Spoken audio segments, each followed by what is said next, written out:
Bismillahirrahmanirrahim. Assalamualaikum warahmatullahi wabarakatuh. Alhamdulillahirabbil alamin wassalatu wassalamu ala asrofil anbiya'i wal mursalin wa ala alihi wa ashabihi rasulillahi ajmain amma ba'du. Rabbana shrah lana sudurana wa yassir lana umurana wa hlul 'uqdatam min alsinatina yafqahu aqwalana. Allahumma ij'al jam'ana hadza jam'an marhuma wa tafarruqan min ba'di hadza tafarruqan ma'suma. Bapak Ibu yang dirahmati Allah Subhanahu wa taala, alhamdulillah kita sampai pada pertemuan yang kedua pada mata kuliah pelaporan keuangan sosial Islam. Pada sesi kedua ini materi kita terkait dengan sejarah dan perkembangan kelembagaan lembaga zakat dan wakaf. Untuk materi-materi yang akan disampaikan di dalam mata kuliah ini Bapak Ibu bisa lihat langsung di RPS, rencana pembelajaran semester yang telah disubmit di LMS. Bapak Ibu bisa login ya melalui akun masing-masing ke LMS dan bisa membaca. Mudah-mudahan RPS itu bisa menjadi gambaran seperti apa materi dan arah penyelesaian mata kuliah selama satu semester ini. Baik, Bapak Ibu, di pekan lalu kita telah bahas terkait dengan fikih zakat dan isu kontemporernya, dan kita banyak membahas tentang apa saja inovasi-inovasi pengembangan ya produk-produk zakat dan wakaf yang ada di Indonesia. Kita bisa melihat zakat dan wakaf tidak lagi dimaknai sebagai sebuah produk-produk yang tradisional gitu ya, misalnya zakat eh, fitrah saja, tapi juga ada zakat-zakat yang lain gitu ya. Bahkan juga ada zakat atas investasi di pasar modal gitu ya. Begitu juga dengan wakaf ya, pengembangannya juga sudah sangat modern dan juga dilingkan dengan produk-produk di jasa keuangan syariah ya, baik pasar modal ataupun di lembaga keuangan yang lainnya. Nah, pada materi kedua ini kita akan bahas terkait dengan sejarah perkembangan kelembagaannya ya. Jadi lebih kepada kelembagaan pengelolaan zakat dan wakaf. Yang pertama kita bahaslah terkait dengan sejarah pengelolaan zakat. Di dalam beberapa literatur ada periodisasi ya, pembagian sejarah pengelolaan zakat. Setidaknya misalnya ada empat ya. Yang pertama adalah pada masa Rasulullah gitu ya, di mana kewajiban zakat itu diturunkan kepada Rasulullah dan berlaku untuk umat Islam. Nah, pada saat itu tentu saja zakat dikelola langsung oleh Rasulullah dan dibantu oleh para sahabat. Nah, di awal inisiasi dari kewajiban zakat ini, zakat memang dijadikan sebagai sebuah instrumen sosial ya untuk membantu masyarakat gitu ya, memastikan bahwa fungsi dari zakat mengambil sebagian harta dari orang yang kaya dan memberikannya kepada pihak yang membutuhkan seperti itu. Dan ini dikelola secara langsung dan diorganisasi oleh negara, dalam hal ini dipimpin oleh Rasulullah seperti itu. Dan kita bisa baca dalam sejarah seperti apa Rasulullah kemudian mengembangkan ya zakat pada masa itu. Kemudian selepas dari wafatnya Rasulullah tentu masuk masa Khulafaur Rasyidin, walaupun di awal terjadi eh, pembangkangan ya dari sebagian oknum umat Islam untuk enggan membayar zakat di masa Abu Bakar Siddiq, tapi kemudian secara keseluruhan Khalifah Rasyidin yang keempat tetap kemudian memperbaiki ya pengelolaan dari zakat secara lebih baik ya, dan dikelola oleh satu pihak atau bidang tertentu seperti itu. Dan itu bisa kita lihat dari sejarah eh, kehidupan dan pemerintahan dari Khulafaur Rasyidin gitu ya. Nah, di masa ini kemudian pengumpulan dan distribusinya itu juga dilakukan masih secara terpusat ya oleh negara ya, dan dibuat secara transparan kepada masyarakat gitu ya. Dan bahkan eh, karena dia dikelola oleh negara sehingga zakat itu kemudian menjadi salah satu instrumen eh, moneter ya dalam negara yang dikelola oleh Khulafaur Rasyidin pada masanya gitu ya, baik sebagai instrumen fiskal gitu ya ataupun juga dalam hal pemerataan ekonomi seperti itu. Kemudian berikutnya di masa setelah Khulafaur Rasyidin, di masa tabi'in, tabi'ut tabi'in dan eh, dinasti-dinasti Islam ya seperti Umayyah, Abbasiyah dan selanjutnya gitu ya. Pengelolaan zakat ini terus berkembang ya secara lebih baik gitu ya sampai kemudian datang atau runtuhnya Khilafah Utsmaniyah ya pada abad ke awal abad 20 gitu ya seperti itu. Nah, di masa tabiut tabiin ini masih sama yaitu zakat itu menjadi sebuah instrumen fiskal negara dan diatur pengelolaannya secara administratif. Dan bahkan kemudian eksistensi dari kelembagaannya itu juga terus terjaga gitu ya. Bahkan misalnya kalau kita baca dalam sejarah nanti bagaimana inisiatif-inisiatif ya dari para pengelola negara ya pada masa itu atau pemerintah pada masa itu membuat pengelolaan zakat semakin baik dan maksimal. Nah, kemudian setelah runtuhnya Khilafah Daulah Utsmaniyah ya pada 1924, nah inilah salah satu bentuk pembedaan ya atau perubahan ya dari pengelolaan zakat di mana setelah itu dengan berkuasanya Barat gitu ya atas negara-negara Muslim, kemudian negara-negara itu kemudian terpisah-pisah gitu ya, memiliki hukum masing-masing. Nah, sehingga dengan demikian setiap negara-negara Muslim itu kemudian memiliki corak dan tipologi pengelolaan zakat yang berbeda-beda. Nah, setidaknya dalam salah satu artikel gitu ya yang dikutip oleh buku Peta Zakat Nasional gitu ya, ada tiga pola pengelolaan zakat ya setelah runtuhnya Daulah Utsmaniyah. Yang pertama adalah zakat masih diterapkan sebagai sebuah instrumen fiskal gitu ya. Nah, ini ada di negara-negara Timur Tengah ya, seperti misalnya ada di Saudi Arabia, kemudian di Sudan, kemudian Pakistan, dan juga ada salah satu negara Asia Tenggara yaitu di Malaysia. Kemudian yang kedua adalah zakat diatur tapi di luar fiskal. Kalau yang atas adalah di dalam fiskal, itu diterapkan seperti di Indonesia. Kita bisa melihat eh, negara mengatur pengelolaan zakat gitu ya, tapi tidak masuk dalam instrumen fiskal ya, seperti itu. Kemudian juga ada Qatar gitu ya, kemudian ada Kuwait dan negara-negara lainnya. Dan yang ketiga ini adalah yang paling longgar ya, di mana zakat hanya bersifat filantropis ya atau sukarela dan negara tidak mengatur dengan baik gitu ya. Itu ada di negara-negara Barat, di Asia Timur dan di Amerika ya. Kira-kira seperti itu. Nah, begitulah sejarah dari perkembangan kelembagaan zakat ya dari masa ke masa. Kemudian berikutnya adalah berdasarkan tadi gitu ya. Kemudian dalam buku Peta Zakat Nasional itu kemudian Prof. Irfan Sokibek ya dalam artikelnya itu membuat ya tipologi pengelolaan zakat dengan matrik adanya regulasi dan tanpa regulasi, kemudian wajib zakat dan zakat secara sukarela.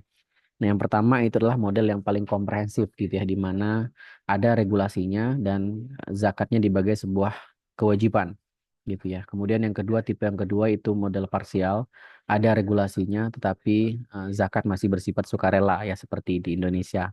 Ya, undang-undang gitu ya, peraturan pemerintah, kemudian peraturan-peraturan Basnas, Kementerian Agama dan segala macamnya ada tentang terkait dengan pengelolaan zakat, tapi zakat tidak menjadi sebuah sesuatu yang wajib ya yang ditarik oleh negara kepada individu muslim.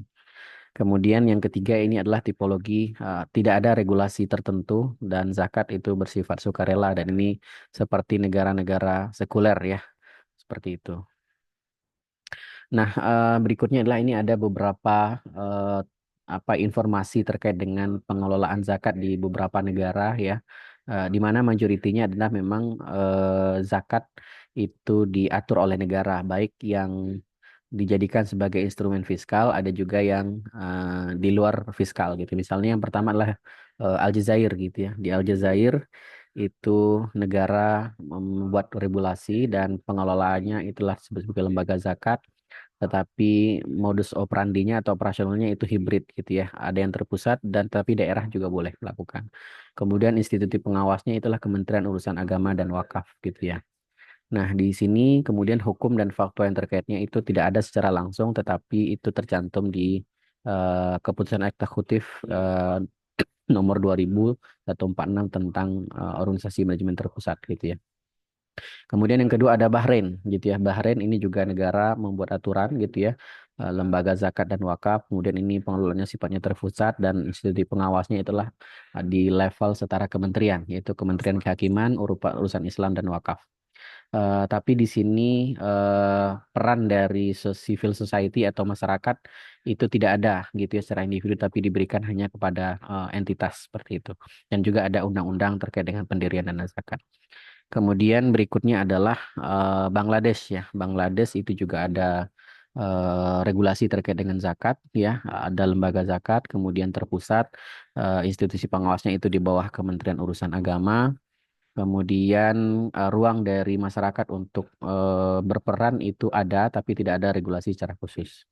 Kemudian Brunei Darussalam. Ya. Brunei Darussalam ini juga ada aturannya. Kemudian pengelolanya itu disebut Majelis Ugama Islam Brunei. Operasionalnya itu terpusat. Kemudian institusi pengawasnya di bawah Kementerian Agama. Kemudian ada Mesir, itu juga ada regulasinya. Pengelolanya disebut sebagai Batu Zakah was Sadaqah, juga terpusat. Pengawasnya itu di bawah Universitas Al-Azhar. Kemudian ruang bagi eh, pihak swasta itu tidak diatur secara jelas.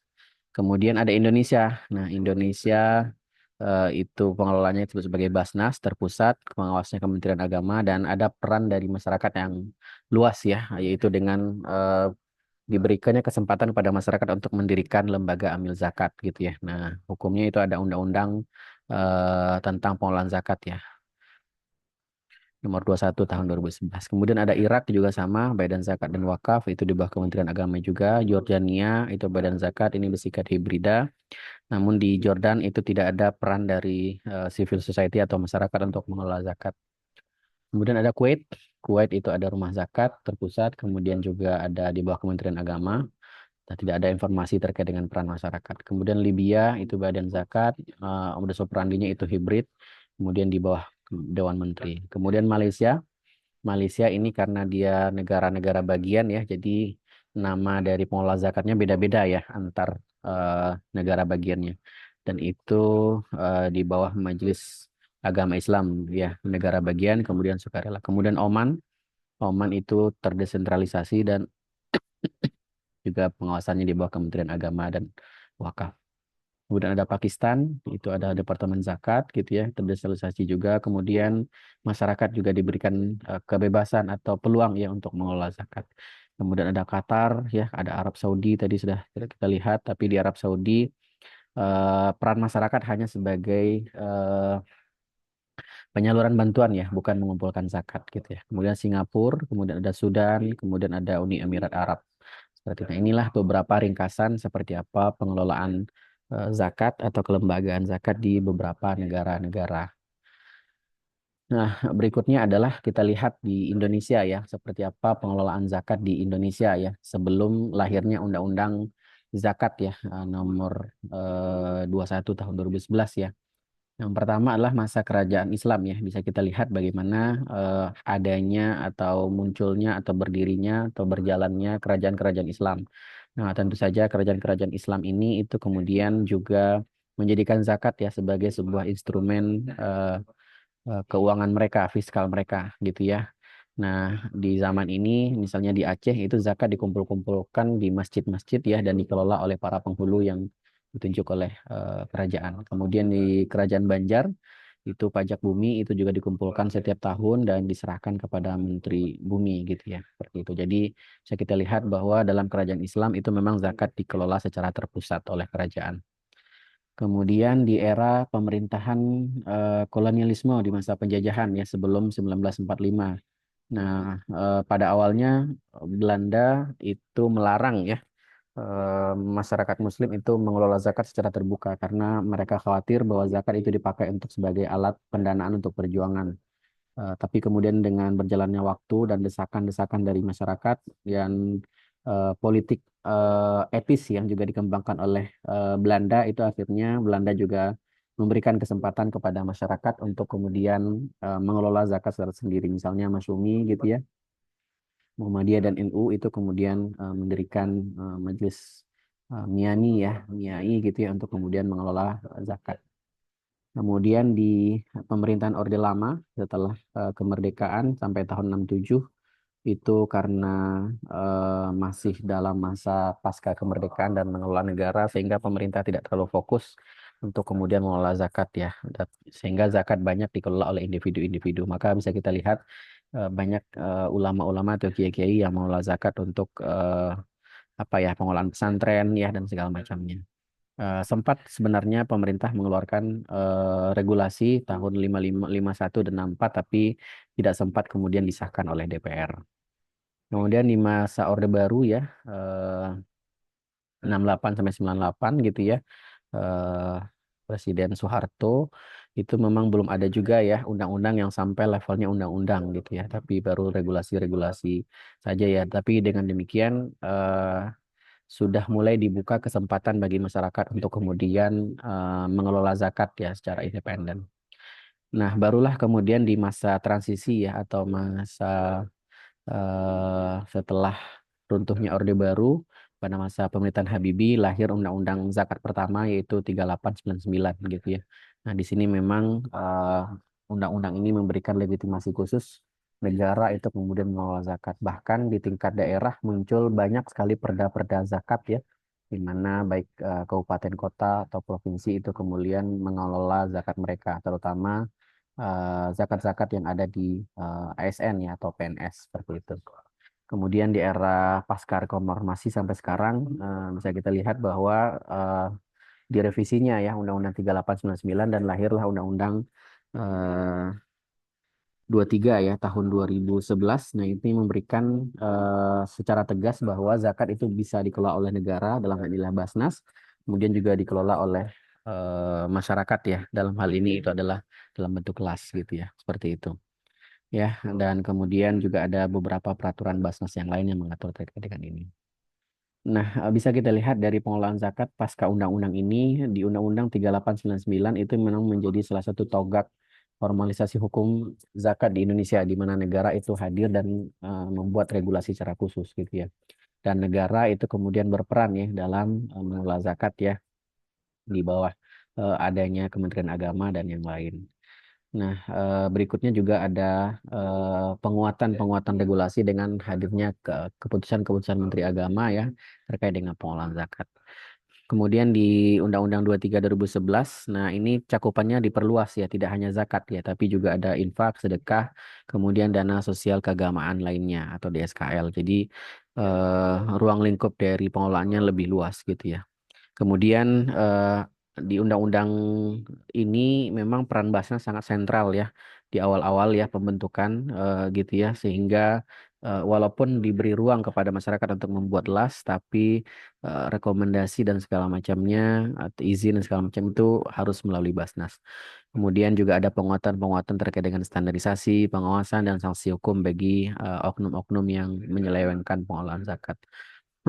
Maka berdasarkan undang-undang ini bisa kita lihat bahwa memang amanahnya itu ada pada Basnas ya dan Kementerian Agama sebagai entitas pembentuk ya. Jadi yang membentuk Basnas itu adalah Kementerian Agama gitu ya. Nah, di mana memang ada peran dari masyarakat dalam bentuk kelas, tapi mereka boleh berdiri kalau mendapat rekomendasi dari Basnas gitu ya. Nah, mereka memang satu level dia di tingkat pusat dan Basnas nanti akan membuat laporan ke Menteri Agama dan Presiden. Basnas itu juga punya hierarki mulai dari pusat, provinsi, dan kabupaten kota, di mana pembentukan dan laporannya itu sesuai dengan hierarki pemerintahan yang ada. Misalnya Basnas provinsi itu dibentuk dan diusulkan oleh gubernur dan Basnas tersebut melaporkannya ke gubernur. Begitu juga dengan kabupaten kota, gitu ya, diusulan pembentukannya ada pada bupati wali kota, kemudian laporannya diterima oleh mereka. Kemudian LAS itu juga ada yang skala nasional, provinsi dan kabupaten kota, di mana mereka kemudian harus eh, pembentukannya itu ada pengawasannya oleh perwakilan Kementerian Agama di masing-masing eh, tingkatnya gitu ya. Misalnya eh, apa Kementerian Agama kanwil-kanwil ya yang ada di daerah seperti itu dan lembaga-lembaga zakat ini itu kemudian harus membuat laporan ke Basnas-Basnas yang setara dengan mereka. Misalnya Lasko berskala kabupaten kota itu membuat laporan ke Basnas kabupaten kota yang ada di daerah tersebut seperti. Jadi Basnas memang ditempatkan sebagai apa ya, lembaga pemerintahan non struktural ya, dan membantu tugas-tugas dari pemerintah dalam mengelola zakat. Nah, hadirnya model pengelolaan zakat yang awal di Undang-Undang 23 satu ini memang kemudian dirasa oleh beberapa pihak yang mengelola zakat, terutama yang swasta, itu kemudian ada hal yang perlu direvisi dan diperbaiki, sehingga dilakukanlah uji material ke Mahkamah Konstitusi ya. Misalnya yang pertama di tahun 2011 gitu ya. Di antara isunya adalah mereka menganggap Undang-Undang 23 2011 itu dengan adanya diksi membantu, menganggap bahwa posisi dari LAS itu dianggap sebagai posisi subordinat ya dari Basnas ya. Nah, ini dianggap oleh pengelola LAS itu eh, terlalu hierarki gitu ya. Seperti itu. Dan mereka menginginkan adanya proses penyetaraan gitu ya, seperti itu.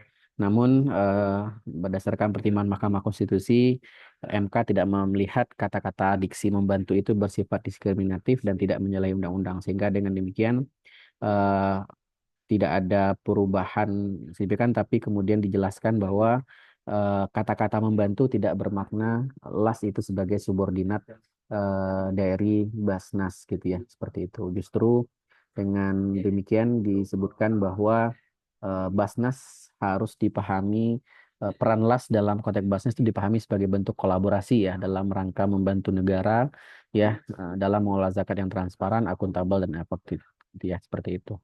Nah, inilah keputusan ya dari Mahkamah Konstitusi terhadap uji material yang pertama, dan itu di rentang tahun 2004 2011 ya. Kemudian di tahun 2024 2025 kemudian ada lagi uji material ya yang dilakukan oleh beberapa lembaga zakat yang dari dompet duafa.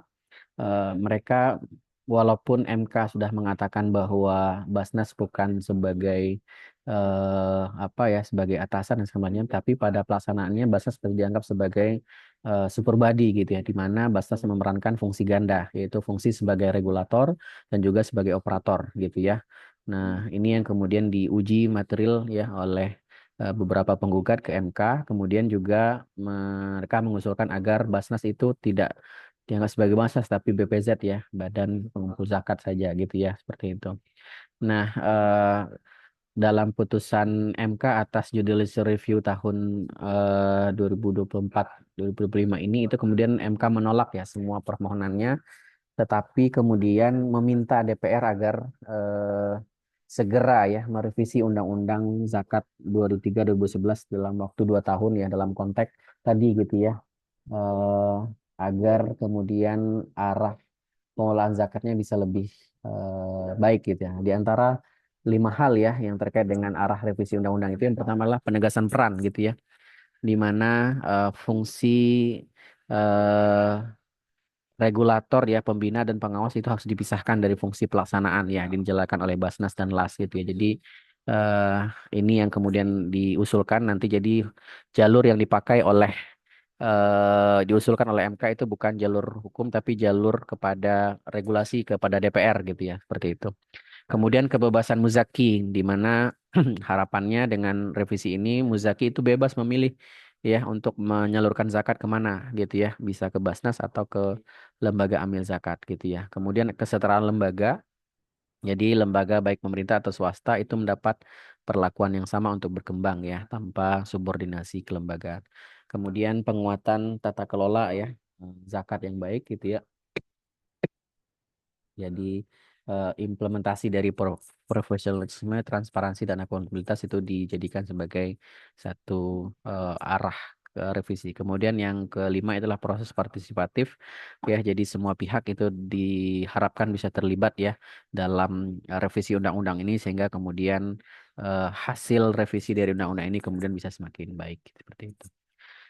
Oke, baik, itu terkait dengan zakat. Kemudian berikutnya lah terkait dengan wakaf ya. Nah, sama seperti pengelolaan zakat tadi, dalam beberapa referensi, beberapa penulis menulis periode kelembagaan wakaf itu bisa dibagi tiga ya. Ada periode tradisional, periode semi profesional, dan periode profesional. Di prodi tradisional ini wakaf itu dipahami sebagai apa ya, untuk kepentingan ibadah ya, seperti masjid, makam gitu ya, atau sekolah gitu ya. Jadi wakaf benda tidak bergerak ya lah, kira-kira seperti itu. Jadi belum dikenal pada periode ini wakaf produktif ya, yang bisa dipakai untuk membantu perekonomian gitu ya. Dan beberapa tanah wakaf itu tidak ada akta yang tertulis gitu, sehingga ada banyak pengakuan-pengakuan terkait dengan aset wakaf, tetapi tidak ada dokumen-dokumen tertulisnya atau akta ikrar wakafnya. Kemudian di periode kedua itulah periode semi profesional ya, di mana muncul inovasi dari beberapa pengelola atau nazir wakaf untuk kemudian mengelola wakaf secara produktif gitu ya, untuk usaha atau untuk pendidikan. Misalnya yang kita bisa lihat sampai saat ini itu adalah yang dilakukan oleh Pondok Pesantren Modern Gontor ya. Bagaimana Gontor mengembangkan wakaf untuk pendidikan mereka dan berlaku sampai saat ini sudah lebih dari 100 tahun. Kemudian ada prodi profesional. Nah, ini memang regulasi mulai ada gitu ya di tahun 2004 gitu ya, di mana wakaf tidak lagi hanya sebatas benda tidak bergerak, tapi juga ada yang bergerak ya, seperti wakaf uang, wakaf saham, ya, kemudian surat berharga. Dan lahirnya beberapa lembaga profesional ya, seperti Tabung Wakaf Indonesia dan yang lain. Dan pemerintah pun juga mulai memberikan regulasi-regulasi yang memberikan dukungan penuh. Nah, kalau kita lihat dari sejarah historisnya, memang kelembagaan wakaf memang sudah ada di Nusantara ini gitu ya. Sama ya seperti di zakat, kerajaan-kerajaan Islam yang ada seperti di Aceh yang lain itu juga telah mempraktekkan wakaf karena memang terinspirasi ya dari bagaimana Rasulullah mengembangkan wakaf. Dan bahkan praktek-prakteknya di beberapa daerah itu adalah eh, bentuk lain ya dari pengelolaan harta wakaf. Misalnya di Mataram itu ada yang namanya tanah perdikan ya, di mana itu dipakai untuk tujuan sosial dan keagamaan dan dibebaskan dari pajak. Misalnya di Minangkabau itu ada yang namanya tanah pusaka tinggi gitu ya, dan dipakai secara turun-temurun ya, tidak diwariskan ya kepada keturunan, tapi dipakai secara turun-temurun dan tidak ada pemiliknya. Jadi pemiliknya adalah kaumnya ya. Jadi seperti dana aset wakaf abadi dan di beberapa tempat yang lain. Kemudian perkembangan regulasi wakaf memang sama ya, karena kita melewati masa-masa kolonialisme. Di masa kolonial itu tanah wakafnya kemudian harus diizin dan didaftarkan. Kemudian di pasca kemerdekaan tahun 46 dengan Menteri Agama itu juga memiliki wewenang untuk kemudian mengatur terkait dengan wakaf. Kemudian bahkan di tahun 60 itu kemudian dalam Undang-Undang Agraria itu juga diakui wakaf sebagai sebuah instrumen ya yang bisa dipakai. Dan yang berikutnya adalah dalam beberapa peraturan pemerintah ya di tahun 77 78, wakaf dan milik itu harus memiliki dasar untuk pendaftarannya. Kemudian di kompilasi hukum wakaf. Nah, di sini wakaf itu ada yang bergerak dan tidak bergerak gitu ya, seperti itu. Jadi sudah mulai di tahun 2001 dan di tahun 2004, nah memang mulai diatur bahwa wakaf itu ada yang benda-benda bergerak ya, seperti uang, saham ya, kekayaan intelektual, dan adanya Badan Wakaf Indonesia ya sebagai eh, pembantu pelaksana pengelolaan wakaf pemerintah ya, seperti layaknya Basnas. Kemudian di undang-undang ini ada beberapa peran ya yang dilakukan ya oleh Kementerian Agama dalam penguatan tata kelola wakaf, misalnya membentuk yang namanya PPAIW, yaitu Pejabat Pembuat Akta Ikrar Wakaf. Jadi dalam melalui undang-undang ini semua aset wakaf itu hendaknya dibuatkan akta ikrar wakafnya, dan itu ini dipegang oleh di tingkat-tingkat di daerah itu oleh KUA ya. Seperti itu. Jadi masyarakat didorong untuk kemudian mendaftarkan harta wakaf atau mengikrarkan. Kemudian ada peran nazir ya, baik pendaftaran nazir secara resmi dan juga pembinaan nazir. Kemudian ada LKSPWU ya, Lembaga Keuangan Syariah Penerima Wakaf Uang ya. Jadi wakaf tidak lagi harus dalam bentuk jumlah yang besar, tapi juga bisa dalam bentuk yang retail, dan itu bank syariah bisa menjalankan fungsi LKSPWU ini, yaitu menerima penerimaan wakaf ya. Nanti untuk pengelolaannya menunjuk nazir-nazir tertentu. Kemudian ada wakaf uang ya, secara state di dalam undang-undang ini ada wakaf uang ya, di mana LKSPWUI itu bisa mengelola dari wakaf uang ini. Kemudian ada terkait dengan administrasi, pengumuman, bahkan ada perubahan yaitu wakaf ruslak ya, di mana ketika aset wakaf itu kemudian diganti karena urusan tertentu, misalnya ada tanah wakaf dilewati oleh rencana pembangunan jalan tol, maka karena ini untuk tujuan pemerintahan, maka tanah wakaf ini itu kemudian bisa diubah, dialihkan ke tempat yang lain gitu ya, seperti itu. Jadi fungsi wakafnya tetap ada, tapi memang fisiknya sudah berganti letak ya, ya kira-kira seperti itu. Kemudian ada BWI ya, ada juga terkait dengan pembinaan, pengawasan dan juga pertanggungjawaban BWI ya, di mana BWI kemudian harus diaudit oleh lembaga keuangan atau kantor akuntan independen seperti itu. Nah, ini pembagian ya wewenang atau fungsi antara BWI dan Kementerian Agama. Kalau BWI itu lebih pada aspek pengelolaan dan pengembangan wakaf, sedangkan Kementerian Agama itu sebagai regulator aspek administrasi dan regulasi bidang wakaf gitu ya. Nah, dalam Undang-Undang 41 tahun 2004 itu dijelaskan bahwa fungsi dari BWI lah sebagai lembaga independen yang membantu peran pemerintah dalam sektor wakaf dalam mengelola dan mengembangkan aset wakaf gitu ya, yang fungsinya tadi ya mengembangkan perwakafan nasional dan dia merupakan lembaga independen. Dan untuk pertanggungjawabannya BWI nanti kemudian harus diaudit ya oleh lembaga audit independen dan melaporkannya kepada Menteri Agama gitu ya. Nah, di sini ada peran masing-masing gitu ya.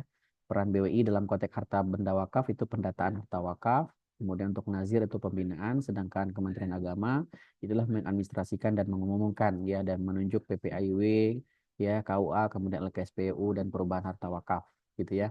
Sedangkan nazir itu penetapan nazir ya. Nazir wakafnya itu penetapannya ada di Kementerian Agama. Baik, mungkin itu yang bisa disampaikan ya terkait dengan materi ini. Mudah-mudahan dapat didengar dengan jelas dan dipahami. Terima kasih. Assalamualaikum warahmatullahi wabarakatuh.